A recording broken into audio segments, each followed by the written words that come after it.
Good Thursday evening. I'm Chief Meteorologist Mike Everett here in the King 5 newsroom with your evening weather update. A little bit of weather whiplash taking place where yesterday it was abnormally warm. We had that frontal boundary move through like we had forecasted that really brought temperatures down, brought some wind and some rain to the region.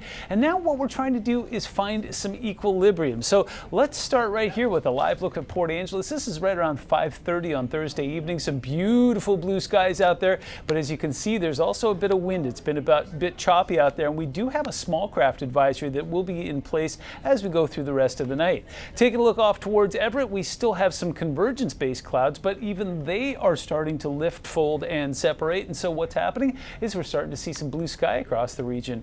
Our theme as we go into the evening is finding that equilibrium. It's been warm, it's been cold, it's been windy, it's been wet, it's been a little bit of everything. Well, we will see those skies continue to clear tonight despite the fact that the winds will remain breezy. Now we'll see some high pressure that builds across the region on Friday that will calm things down and warm us back up again. In fact, some of us will hit some low 80s once again.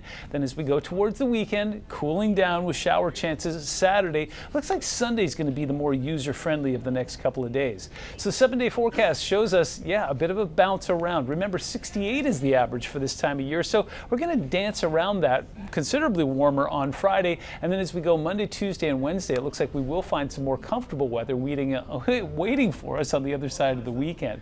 Current radar shows things really clear across western Washington, but as we take a look off towards the north and east, that system that moved through earlier today is creating some instability that did fire off some lightning towards Colville and off towards Coeur d'Alene and Sandpoint. It looks like that will continue to move off as we go through the rest of the evening. Taking a look off towards Leavenworth and Wenatchee, remember we do have that active wildfire in place, and winds did gust up earlier today, but if there is any good news associated with that, it is onshore flow, so it's not as dry as it was yesterday.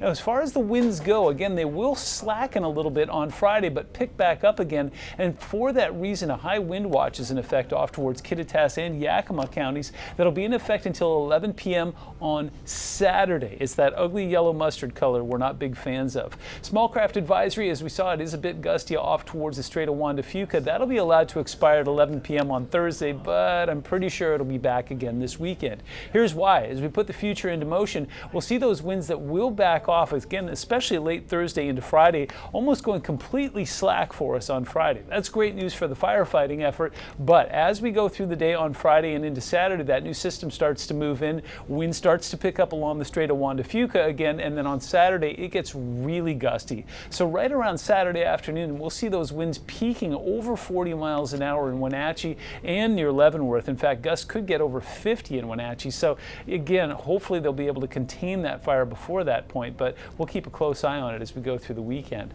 Here's the great news. High temperatures tomorrow will warm once again. In fact, state capital, Chehalis, Puyallup, all hitting that 80, 81 degree mark, 70 in Hokeway, and Wenatchee gets hot again, close to 90 at 87 and 85 expected tomorrow in Leavenworth. If you are planning on taking in a ball game, go for it. We got a long homestand taking place right now. The Minnesota Twins come into town starting on Friday. Again, beautiful night for baseball on Friday night. Saturday, not so much. Maybe they'll have to close the roof there as those showers move through. Looks like opening pitch will see some active rain, but then on Sunday, 1:10 start there, and it should be drier and warmer with temperatures in the low 60s. Put the future into motion. Again, we'll see some of those clouds move out overnight tonight. Should be a pretty decent sunset, and then as we go towards Friday morning, it'll be warmer, but it'll also be cloudier in advance of that new system moving in. Then on Saturday, we'll start to see that rain moving in during the morning, and again, right in the afternoon, it looks like when the rain will be heaviest up and down the I-5 corridor, but then also like today's system moves off fairly quickly, so just some convergence-based showers sitting around on Saturday night. Looking at the big picture here, what we will see is a few systems that'll kind of graze by, but looks like for the most part, high pressure will reestablish itself across the north and west and keep us fairly comfortable Monday, Tuesday, and Wednesday, even though a system tries to brush by and cool us down a little bit. Looks like it should be fairly pleasant as we go into next week.